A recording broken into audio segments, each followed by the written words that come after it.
students, myself Mazameen Siddiqui and I welcome to you your geography classes. आज का video lecture हमारा chapter 2 population distribution से है, जिसका ये सेकंड वीडियो है। लास्ट वीडियो में हमने वो सारे फैक्टर्स पढ़े थे जो पॉपुलेशन को इफ़ेक्ट करते हैं एंड टॉप 10 पॉपुलेटेड कंट्रीज़ के नाम हमने जाने थे। आज का वीडियो लेक्चर बेस्ड है एरिया ऑफ पॉपुलेशन डिस्ट्रीब्यूशन पर, कि कौन से वो एरियाज़ हैं जहाँ पर पॉपुलेशन या आबादी सबसे ज़्यादा पाई जाती है, कौन से एरियाज़ हैं जहाँ पर पॉपुलेशन या आबादी कम पाई जाती है, और वो कौन से एरिया हैं जहाँ पर सामान्य या एवरेज पॉपुलेशन पाई जाती है। इसके अकॉर्डिंग हमारा डिस्ट्रीब्यूशन है वर्ल्ड जोन में, कि कौन कौन से कंट्रीज़ और कौन कौन से पार्ट आते हैं। तो आज का चैप्टर हम स्टार्ट करते हैं। सबसे पहले हम स्टार्ट करेंगे एरियाज़ ऑफ हाई डेंसिटी से। Areas having a population density over 100% per square kilometre areas known are high density. The main areas of high density are monsoon Asia, Europe and eastern parts of United States of America. यहाँ हमने देखा कि हमारे पास जो high density वाले areas हैं उसमें monsoon Asia, Europe और ईस्टर्न अमेरिका का पार्ट आता है। तो यहाँ हम एरियाज़ ऑफ हाई डेंसिटी वालों एरिया को अलग अलग हिस्सों में बांट लेते हैं। सबसे पहले हम ले लेंगे मानसून एशिया और ईस्ट एशिया को। मानसून एशिया या ईस्ट एशिया वाले पार्ट में इंक्लूड हो जाएगा China, India, Bangladesh, Japan, Korea, Java island, Indonesia और सिंगापुर। ये सारे मानसून एशिया के पार्ट हैं जो हाईली पॉपुलेटेड एरियाज़ हैं। और यहाँ पर ज़्यादा पॉपुलेशन होने की खास वजह यहाँ का फर्टाइल सॉइल और सफिशिएंट रेनफॉल है, और यहाँ पर राइस की कल्टीवेशन भी बहुत ज़्यादा अधिक होती है, तो इसलिए भी इस एरिया में पॉपुलेशन बहुत ज़्यादा है। This high density is based on agriculture. Some of the countries such as Japan, India and China have witnessed large-scale industrialization and urbanization, which have further added to population density.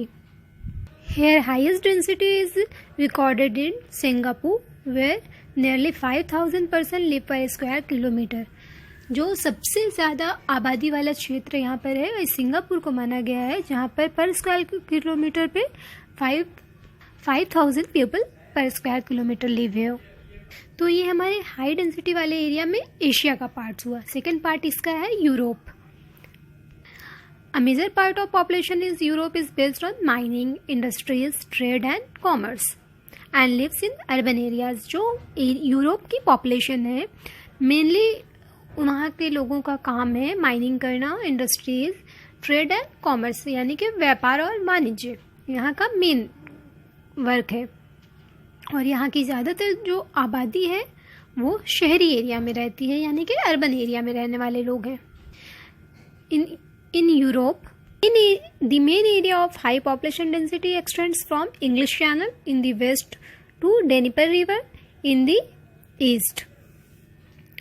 This is known as population axis of Europe, यानी कि Europe में जो जनसंख्या है वो English channel से तथा Soviet रूस के नीपर नदी के दक्षिणी भाग तक चली गई है। इसे यूरोपीय जनसंख्या की धुरी कहा जाता है। एंड यहाँ पर जो मेन कंट्रीज़ हैं वो है Netherland, Belgium, Germany, north France, Poland, Ukraine and Moscow regions of Russia, Spain, Portugal, south France and Italy also have high density of population. सारे जो कंट्री हैं यूरोप के हाई पॉपुलेशन वाले कंट्रीज़ हैं। And high population वाले area में तीसरा point है हमारा eastern coastal region of North America, यानी उत्तरी अमेरिका और मध्य एवं उत्तरी पूर्वी क्षेत्र जो कोस्टल वाले क्षेत्र हैं। This has been a great concentration of population in the eastern coastal part of United States of America and Canada. This is due to concentration of large scale immigrants from Europe who first settled in the region. Hence these This region experienced early development of urbanization and industrialization, which resulted in large-scale concentration of population. जो America का ये भाग है वो बहुत ज़्यादा highly populated है. यहाँ जनसंख्या का संकेंद्रण भी कहा जाता है, जहाँ पर बहुत ज़्यादा आबादी पाई जाती है. इसमें सम पार्ट्स ऑफ अमेरिका और सम पार्ट्स ऑफ कनाडा शामिल किए गए हैं. यहाँ पर बढ़ती आबादी का कारण कुछ ये भी है कि यहाँ पर बहुत बड़ी मात्रा में इमिग्रांट्स यानी दूसरे देश के जो प्रवासी लोग हैं आकर के बस गए हैं, जिसकी वजह कर यहाँ की आबादी बढ़ गई है. और इस क्षेत्र में जनसंख्या का बसाव जो मिसिसिपी नदी के पूर्वी भाग और ओहियो नदी के उत्तर भाग में सेंट लॉरेंस तक सीमित है. अपलेशियन में पश्चिम पीटर्सबर्ग, डेट्रॉइट और मिशिगन झील के दक्षिणी पूर्वी किनारों पर भी जनसंख्या की आबादी बहुत ज़्यादा है, सघन आबादी देखने को मिलती है. यहाँ यूरोप की भांति औद्योगिक विकास, परिवहन, संचार एवं टर्शरी एक्टिविटीज़ या तृतीय सेवाएं उपलब्ध है. ये सारे हाईली पॉपुलेटेड या सघन जनसंख्या वाले क्षेत्र हैं जिनको हमने 3 भाग में डिवाइड किया है, जिसमें नंबर 1 पे हमने Asia, number 2 Europe and third one is America का पार्ट हमने, और कौन कौन से उसमें कंट्रीज़ हैं वो सारी हमने देखा है. नेक्स्ट हमारा है एरियाज़ ऑफ मीडियम डेंसिटी, यानी कि सामान्य जनसंख्या वाले क्षेत्र. इसमें पहला है एशिया, जिसमें एशिया में साउथ इंडिया का western parts, some parts of China, Myanmar, Thailand, Cambodia and plains of Tigris Euphrates. And next Europe. Europe में Denmark, Norway, Sweden, Baltic states of Estonia, Latvia, Lithuania and adjoining part of Russia. Third one is USA. The central and western parts of these countries have medium density of population. It's a USA. Fourth point is Africa, South America and Australia. Several areas of 3 southern continents have medium population density. These include North East Brazil, Venezuela, Central Chile, Mediterranean coastal parts of Morocco, Algeria, Tunisia, Nigeria and South Africa. Coastal areas and Murray-Darling Basin of Australia also have medium density of population. यानी कि जो सामान्य जनसंख्या वाले क्षेत्र है इसमें नील नदी घाटी, मध्य पूर्व के राष्ट्र Israel, Turkey, Lebanon, Iran, Iraq, चीन का कुछ भाग, some parts of Morocco, Algeria, Tunisia, Rwanda, Nigeria, ये सारे सम्मिलित हैं. यहाँ की जो जनसंख्या या आबादी है एवरेज है, नॉर्मल है, ना तो बहुत ज़्यादा है ना ही कम है. It's a average. And last one is area of low density. Areas having a population density of 1 to 2 persons per square kilometer are known as areas of low density. Areas of low density of population include the following reason. Number 1, hot deserts. In hot deserts, Sahara, Kalahari, Atacama, West Australia, Arab, Thar, etc. are hot deserts having very little rainfall. There is acute shortage of water and hence low density of population.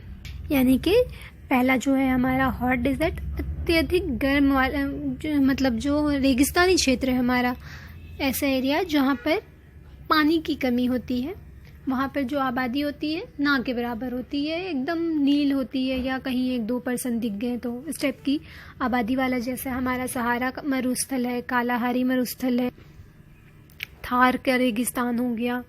ये सारे ऐसे क्षेत्र हैं जहाँ पर आबादी ना के बराबर है. दूसरा पॉइंट हमारा हो गया एक्सट्रीमली कोल्ड एरियाज, यानी कि अत्यधिक ठंडे क्षेत्र. जहाँ पर अत्यधिक ठंडी पड़ती है वैसे क्षेत्रों में भी लोगों का रहना मुश्किल हो जाता है, क्योंकि पूरे टाइम वहाँ पर आइस कवर्ड होता है, बर्फ़ से ढका रहता है. ऐसे एरिया में ह्यूमन को सर्वाइव करना थोड़ा सा मुश्किल हो जाता है, थोड़ा नहीं एक्चुअली बहुत ज़्यादा मुश्किल हो जाता है. सेकंड में जो हमारा हो जाएगा these are polar regions which include northern part of Canada, Greenland, northern part of Siberia and the vast Antarctic continent surrounding the South Pole।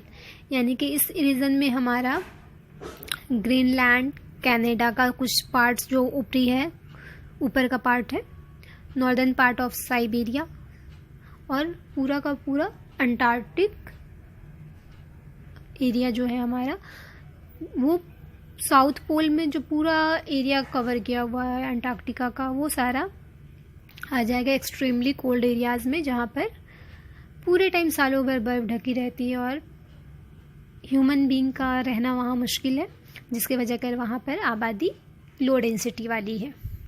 And third one is cold desert. This include dry areas of central Asia. They are located in rain shadow zone away from sea and receive very little rainfall. This is Gobi deserts in one of the such area। यहाँ पर ठंडे मरुस्थल की बात हो रही, जिसमें हम गोबी मरुस्थल को ले लेंगे। यहाँ पर भी आबादी और जनसंख्या एकदम ना के बराबर है। ये भी रेयर पॉपुलेशन वाला एरिया है। नेक्स्ट हमारा है चौथा पॉइंट या फोर्थ पॉइंट, इक्वेटोरियल रीजन।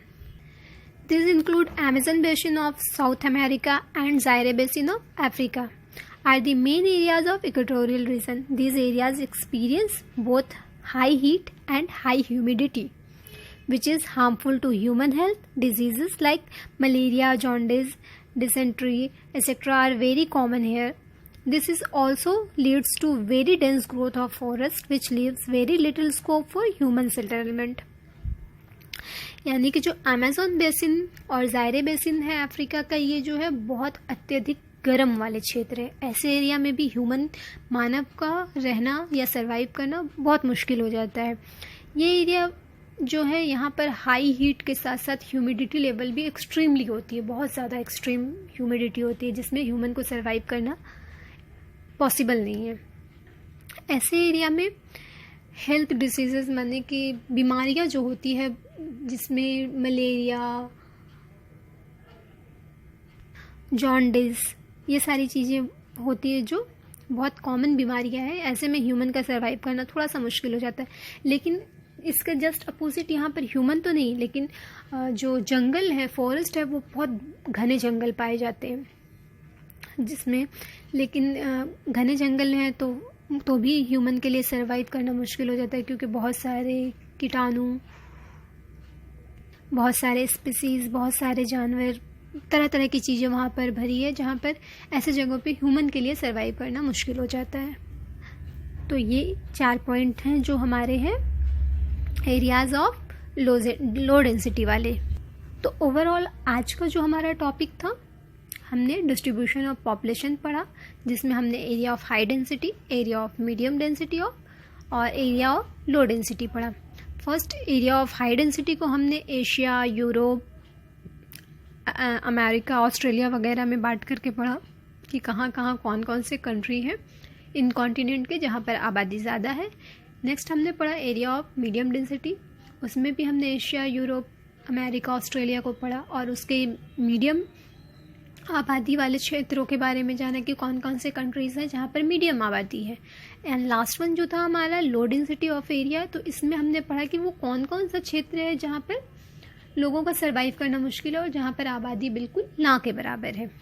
तो इसमें हमने 4 पॉइंट पढ़ा, हॉट डेजर्ट्स, एक्सट्रीमली कोल्ड वाले area, equatorial region and cold desserts.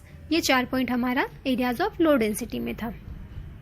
Now आज का वीडियो लेक्चर यहीं पर स्टॉप करती हूँ। नेक्स्ट वीडियो लेक्चर में भी चैप्टर 2 की कुछ इम्पॉर्टेंट पॉइंट्स हैं जिसके बारे में डिस्कस करेंगे। रिवीजन ज़रूर करिएगा इस चैप्टर को, क्योंकि ये बहुत ज़्यादा इम्पॉर्टेंट पार्ट है। चलो फिर आज के लिए इतना ही। Thank you.